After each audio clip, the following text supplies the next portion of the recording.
guys, என் பேர் Loki. Welcome back. நாம் இப்போ பார்க்க போகிறது the advanced player of the tutorial டவரோட எபிசோடு 5 தான் நாம் இன்றைக்கி பார்க்க போகிறோம். எபிசோடு 4 மிஸ் பண்ணவங்க லிங்க் டிஸ்கிரிப்ஷனில் இருக்குது, செக் பண்ணிக்கோங்க. நம்ம வீடியோஸ் பிடிச்சிருந்தா அந்த லைக் பட்டனை தட்டிட்டு நம்ம சேனலை சப்ஸ்கிரைப் பண்ணி சப்போர்ட் பண்ணுங்கள். உங்கள் ஃப்ரெண்ட்ஸுக்கும் மறக்காமல் இந்த வீடியோவை ஷேர் பண்ணுங்கள். சரி வாங்க இப்போ ஸ்டோரிக்குள்ளே போகலாம்.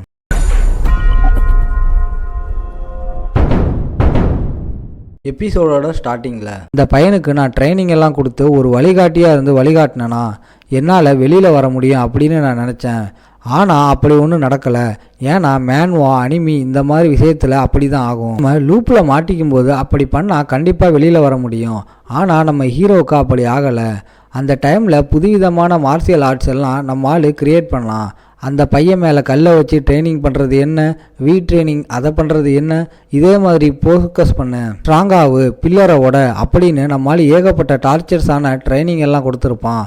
அந்த பையன் பாவம், அவனால் எதுவுமே அவ்வளோக்கும் சரியாக பண்ண முடியல. இதனால் நம்மளால் பயங்கரமாக கத்தி விட்டுறான். நல்ல வேலை அந்த டைமில் நான் மாஸ்க் போட்டிருந்தேன், இல்லைன்னா அவ்வளவுதான் அந்த பையன் என்னோட முகத்தை பார்த்துருப்பான். இப்போ பெரிய பிரச்சனையாக இருக்கும். ஆனால் இப்போ ஒன்றும் அப்படி ஆகாது. திரும்பவும் அந்த பையனை நான் மீட் பண்ண விரும்பலை. சரி, இந்த 12 வருஷத்தில் உங்களோட வாழ்க்கை அது எப்படி போச்சு? அங்கே இதை கேட்ட உடனே எல்லாருமே அமைதியாகிடுறாங்க. இதுலேயே அங்கே தெரியுது அவங்களோட வாழ்க்கை அது அந்த அளவுக்கு நல்லா போகலைன்னு. இதுக்கப்புறம் நம்ம ஹீரோ வீட்டுக்கு வந்துடுறான். சிஸ்டம் ஓப்பன் ஆக அப்படின்னு சொல்ல அந்த இடத்துல அவனோட ஏஜ் எல்லாம் காட்டுது, அவனோட ஸ்பீடு ஸ்ட்ரென்த் இந்த மாதிரி விஷயம்லாம் காட்டும். அப்புறம் தான் அவன் விஷயத்தையும் நோட் பண்ணுறான். நம்ம ஹீரோ 12 வருஷமாக உள்ளே இருந்ததுனால அவனோட 12 வருஷம் அது மொத்தமாக இழந்துட்டான். அதை திரும்பவும் பெற முடியாது. அதனால் நம்மால் என்ன யோசிக்கிறான்னா, இந்த வாழ்க்கையில் அதிகமான பணத்தை சம்பாதிக்கணும், நிம்மதியான வாழ்க்கையை வாழணும். ஏன்னா இப்போ தான் அந்த கர்ஸ் ரிமூவ் ஆகிடுச்சுல. அந்த கர்ஸை அவன் கிளிக் பண்ணுறான். அங்கே கிளிக் பண்ண உடனே அங்கே ஒரு வேர்டிங் வருது, கங்க்ராச்சுலேஷன், நீங்கள் அதிலிருந்து தப்பிச்சிட்டீங்க. இங்கே ஃபர்தராக இன்னுமே நெக்ஸ்ட் லெவலுக்கு போகணும்னா 3 டஞ்சன் பாஸை நீங்கள் கொல்லணும். இது என்னன்னா டஞ்சன் அப்படின்னு அங்கே ஸ்க்ரீனில் காட்டுது. நம்ம ஆளுக்கு புரியலை, என்னடா இது புதுசாக இருக்குன்னு.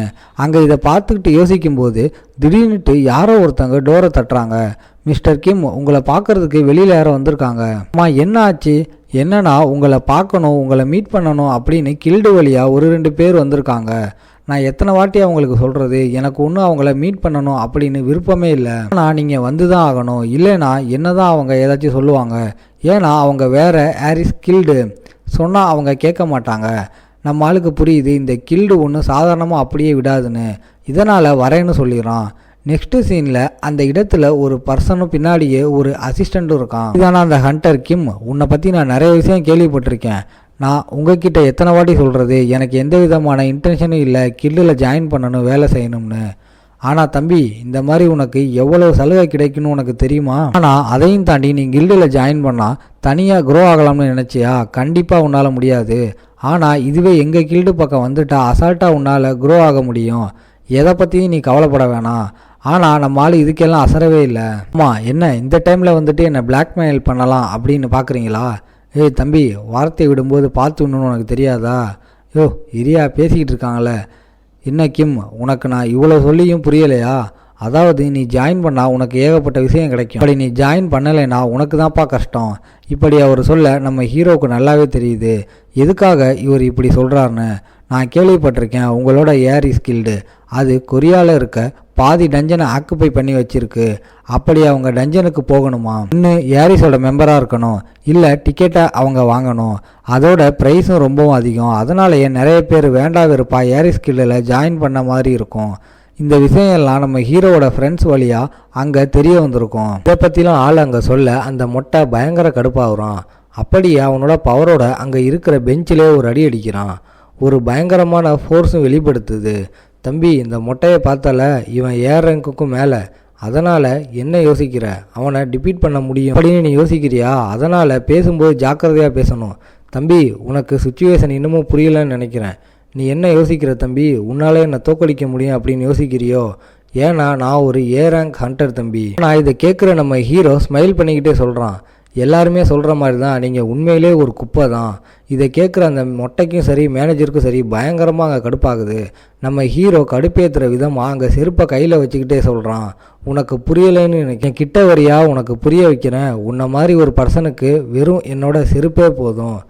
இவன் என்னையே இலக்காரமாக இந்த அளவுக்கு பார்க்குறானா இவன். இதனால் மொட்டை கடுப்போட உச்சத்துக்கு போயிட்டு பயங்கரமாக அங்கே தாக்கலாம்னு வருவான். ஆனால் அங்கே நடக்கிற விஷயமே வேற. வெறும் செருப்பை வச்சு ஒரே ஒரு அடி தான், அதுக்கே அந்த ஆள் எங்கேயோ பறந்து போய் விழுந்துடுறான். அந்த செவுரே ஓட்டையாருது. ஆமாம், என்ன ஆச்சு இவனுக்கு? எப்படி இவன் பறக்க விட்டான்? என்னாச்சு டியூட், என் கூட பேசணும் அப்படின்னு சொன்னீங்க, என்ன திரும்பவும் பேசலாமா? அப்படியே பாஸ்ட்டுக்கு போகுது. இந்த மேனேஜர் இருக்கான்ல, அவன் என்ன யோசித்து வந்தானா, இவன் ரெக்கார்டையே அங்கே க்ரியேட் பண்ணியிருப்பான். அது எல்லாத்தையுமே இந்த மேனேஜரும் ஸ்க்ரீனில் பார்த்துருப்பான். அதனால தான் லேடியை அனுப்புனான். அந்த லேடி மூலமாக இவன் ரெக்ரூட் பண்ணிக்கலாம் அப்படின்னு யோசித்தான். ஆனால் அந்த இடத்துல நம்ம ஹீரோ எந்த கில்டுக்கும் வரமாட்டேன், நான்லாம் ஜாயினே பண்ண மாட்டேன்னு சொல்லிட்டான்ல. அதனாலேயே இந்த மேனேஜருக்கு பயங்கர கோபமாக இருக்கும்.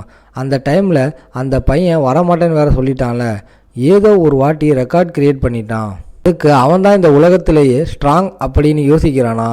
அவனை விடவும் ஸ்ட்ராங்கான ஆளுங்கள்லாம் இருக்காங்க, அவங்கெல்லாம் முன்னாடி வந்தால் அவ்வளவுதான், கண்டிப்பாக அந்த பையன் நம்ம முன்னாடி முட்டி போட்டு தான் ஆகணும் அப்படின்றனால தான் மொட்டையை அங்கே கூப்பிட்டு வந்தான்.